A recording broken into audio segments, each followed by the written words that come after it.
नमस्कार, आप सबका स्वागत है हमारे इस फेसबुक पेज और यूट्यूब चैनल मेरी बात आप सभी के साथ।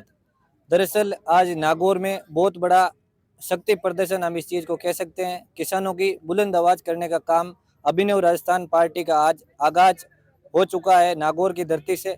नागौर का इतिहास देखा जाए तो पंचायती राज की स्थापना 2 अक्टूबर को 1959 नागौर की धरती से ही हुई थी। और आज 2 अक्टूबर के दिन बहुत बड़ा शक्ति प्रदर्शन डॉक्टर अशोक जी चौधरी के नेतृत्व में नागौर से शुरुआत हुई। आइए अशोक जी चौधरी से हम बातचीत करते हैं। कोई परिचय के मोहताज नहीं है, शिक्षा के क्षेत्र में अलग और किसानों के दिलों में जगह बनाते हुए नजर आ रहे हैं। सर, आपका बहुत बहुत स्वागत है हमारे इस चैनल पर। Thank you. Thank you. आज का बहुत बड़ा ये शक्ति प्रदर्शन, किसानों के अंदर जोश, क्रांतिकारी भावना, हम इस चीज को कह सकते हैं। क्या कहना चाहेंगे मेरे दर्शकों के साथ? ये शक्ति प्रदर्शन हमारा किसी और को दिखाने के लिए नहीं था, ये केवल हमको आपस में महसूस करना था कि हम कितने लोग हैं जो अभिनव राजस्थान बनाना चाहते हैं। किसी और पार्टी को, किसी और नेता को हम ये दिखाना नहीं चाहते कि हमारे साथ ज़्यादा लोग हैं, उनके साथ ज़्यादा लोग हैं। ये हमारी हेडेक नहीं होती। हमारी हेडेक ये रहती है कि हम कितने लोग हैं जो ये चाहते हैं।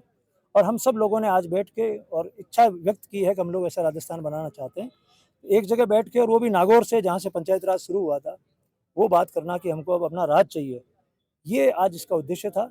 हम लोग राजस्थान के विधानसभा चुनाव में इसी बात के साथ जा रहे हैं, अब जनता का राज चाहिए। मुख्य मांगे क्या है, मुख्य विचार क्या है, किन धाराओं के आधार पर अभिनव राजस्थान पार्टी चुनावी मैदान में है इस बार? हम लोग राजस्थान के लोगों के लिए 3 चीज़ें चाहते हैं। एक तो उनकी इज्जत बढ़े सरकारी दफ्तरों में, उनकी आमदनी बढ़े और उनको सुविधाएं ठीक से मिले। ये 3 चीज़ें हम लोग राजस्थान के लोगों के लिए चाहते हैं और उसी के लिए हमने 23 पॉइंट का एजेंडा बना रखा है। अगर इन पे काम होता है तो कोई भी परिवार राजस्थान में रहता है, उसकी आमदनी 50,000 से कम नहीं होगी, उसको सारी सुविधाएं मिलेगी और उसकी इज्जत होगी। ये 3 चीज़ों के लिए हमने एजेंडा बनाया है। फसल बीमा की आप बात कर रहे हो, क्रॉप कटिंग हो, जैसे मेहंदी की फसल की आपने वो घोषणा कराई घोषणा फसल की। करवाई, हाँ, क्या कहना चाहेंगे आप? ये सरकारें किसानों के लिए दुश्मन बन गई है। हकीकत ये है कि फसल बीमा कंपनियों ने यहाँ से खरबों रुपए लूटा है और हमारी सरकारों से मिलकर लूटा है। अगर ऐसा नहीं होता तो पिछले 6 साल में राजस्थान के हर किसान की केसीसी नहीं हो जाती, एकदम नहीं हो जाती, फिर नहीं हो जाती। इतना घाटा केवल इसी वजह से हुआ कि बीमा कंपनियां पैसा लेकर चली गई, उन्होंने वाजिब क्लेम नहीं दिया।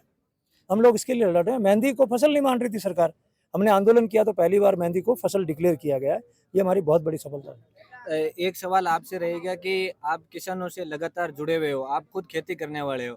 मुख्य किसानों की समस्याएं, आप कृषि बिल के ऊपर चाहे टैक्स की बात की जाए, कपास के टैक्स की बात जाए, मंडी टैक्स की बात की जाए, तो वास्तव में क्या किसानों के साथ लूट की जा रही है? हर हर मोड़ पे किसान का शोषण हो रहा है। किसान को उसके घाटे की भरपाई नहीं हो रही है, किसान को वाजिब दाम नहीं मिल रहा है और किसान 1 बीघे में खूब सारा पैसा कमा सकता है, लेकिन सरकार की योजना उसके पास नहीं आ रही है। इसके कारण से किसान जो सम्मानजनक जीवन जी सकता है 20 बीघे की खेती में, 10 बीघे की खेती में, वो जी नहीं पा रहा है और इसमें समाज और सरकार दोनों की व्यवस्था कहीं गड़बड़ हो गई है। हमारी पार्टी उनको जोड़ने की कोशिश कर रही है। हम लोग इस विधानसभा चुनाव में बहुत मुद्दत से, शिद्दत से लड़ेंगे और हम लोग इस राजस्थान विधानसभा चुनाव को जीतने के बाद में सरकार को किसानों के घर पे लाके खड़ा कर देंगे। जैसे आप फसल बीमा की बात कर रहे हो, तो पहले पटवारी जी ग्राम विकास में बैठे बैठे साइन कर देते कि उस खेत में ये फसल थी, मूंग की जगह कपास, कपास की जगह मूंग। लेकिन वास्तव में आपने वो क्रांति, किसान के बेटों को जागरूक करने का आपने काम किया कि वास्तव में पटवारी को ये बुलाओ। असल में किसी भी पार्टी का काम यही होता है। पार्टियों का काम चुनाव लड़ना जीतना नहीं होता। पार्टी का काम होता है लोगों को उनके अधिकारों के प्रति जागरूक करना। ये पार्टी का उद्देश्य होता है। जब इनका रजिस्ट्रेशन होता है किसी पार्टी का तो यही लिखा जाता है कि हम लोगों को जागरूक करेंगे, लेकिन ये लोग चुनाव चुनाव, तू हरा मैं हरा, इसमें सबको लेकर चले जाते हैं। हमारी एकमात्र पार्टी है जो ये काम कर रही है। बाकी सारी पार्टियां राज के लिए मरी जा रही है, उनको राज चाहिए, मौत चाहिए। हमें जनता की मौत चाहिए, हम इसके लिए काम कर रहे हैं। इस साल 2 महीने बाद चुनाव है, तो अभिनव राजस्थान पार्टी कितने सीटों पर चुनाव लड़ने जा रही हम है? 200 सीटों पे लड़ेंगे और राजस्थान के सारे बड़े नेताओं को, जो आप बड़े बड़े नाम सुनते हैं, सबको हराएंगे। आपका एक वीडियो थोड़े दिनों पहले वायरल हुआ था कि जालरा पाटन से वसुंधरा से, सरदार शेर से अशोक जी गहलोत को हराएंगे। हाँ, क्या वास्तव में इस हाँ, बार? सबको, इनको इनको और दूसरे भी जो लोग अपने आप को बड़ा समझते हैं, जिनमें अहंकार आ गया ज़्यादा, उनको लगता है हम जनता से बहुत बड़े हैं, उन सबको हराएंगे और बहुत प्रेम से हराएंगे। आप तीसरे फ्रंट की बात करते हो, तो तीसरे फ्रंट में सचिन पायलट थोड़े दिनों पहले वो बात कर रहे थे तीसरे फ्रंट की, लेकिन वो फिर शामिल हो जाना। हनुमान मेन्यूवाल है, वो तीसरे फ्रंट की बात करते हैं, तो क्यों नहीं आपका कहीं गठबंधन? ये सब लोग राजनीति में, हम लोग राजनीति में नहीं है। हम लोग लोकनीति में हैं। बहुत रात और दिन का अंतर है। अभी लोगों को समझ में नहीं आया। ये राजनीतिक पार्टियां, ये राजनेता हैं, ये राज के लिए नीतियां बनाते हैं, चलाते हैं, बातें करते हैं। हम लोग लोक नेता हैं, हम लोगों की नीतियों की बात करते हैं। इसलिए उनके लिए आपने नहीं बोला कि फसल बीमा योजना के लिए उन्होंने काम किया, बछड़ों के लिए उन्होंने काम किया हो, फसल इस मेहंदी के लिए उन्होंने काम किया। ऐसे मुद्दों पर किसने काम किया? किसी ने कोई काम नहीं किया। हम कर रहे हैं, तो हमारा उनसे ना तो कोई तुलना है, ना हमारा उनका गठबंधन है। और ना हमें उनसे कोई लेना देना है। हम अपना काम अपने रास्ते पे कर रहे हैं। विपक्षी दल तो ये भी बता सकती है कि कांग्रेस या बीजेपी की बी टीम की तरह काम कर रहे हैं।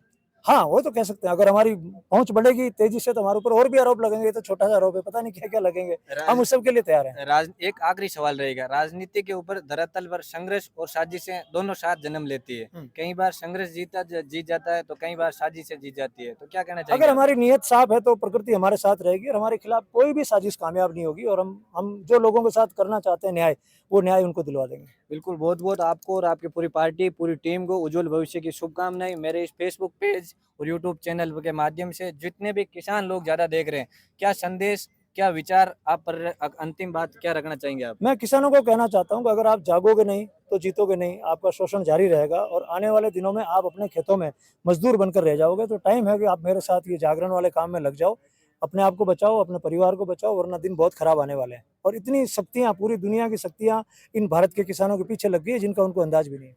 ये थे हमारे साथ डॉक्टर अशोक चौधरी, जो शिक्षा के क्षेत्र में अपना परचम पहले भी लहरा चुके हैं और इस बार चुनावी मैदान में दमखम के साथ अपनी पार्टी के साथ पूरी 200 विधानसभा सीट पर उतरते हुए नजर आ रहे हैं। लगातार नए वीडियो, पल पल की अपडेट आपके साथ में मैं साझा करता रहूंगा। और मैं तब आपको तक शुभकामना देना चाहता हूँ, आप जैसे युवा लोग गाँव से निकले हैं, पत्रकारिता का काम कर रहे हैं, गाँव की बात उठाते हैं, जो पहले नहीं था ऐसा, पहले नहीं था, सारी पत्रकारिता शहर तक सीमित थी, आप लोग उसको गाँव तक लेके गए। आपके अंदर का जो रिपोर्टर था उसको आपने बाहर निकाला, उसको राइटर को बहुत मुश्किल काम होता है, आसान नहीं है। आप सब लोग जो काम कर रहे हो ये भी समाज की बहुत बड़ी सेवा है और लोग आपको बहुत प्रेम से देखते हैं, आपके प्रति बहुत सम्मान से भरे हुए रहते हैं। आजकल आपके हर चैनल को लोग देखते हैं। आपको खूब शुभकामनाएं। आप जैसे खूब सारे लोग होंगे, ये भी जन जागरण का एक बहुत बड़ा माध्यम बनेगा कि अब खबरें रोक नहीं सकता कोई, क्योंकि खबर कहीं से भी निकल सकती है। बिल्कुल, ये थे हमारे साथ डॉक्टर अशोक चौधरी, जिन्होंने आज सफल आयोजन, आज नागौर की धरती पर बहुत बड़ा आयोजन हुआ था। तमाम वीडियो मैं आपके साथ में साझा करता रहूंगा। तब तक के लिए मेरे साथ बने रहें। धन्यवाद।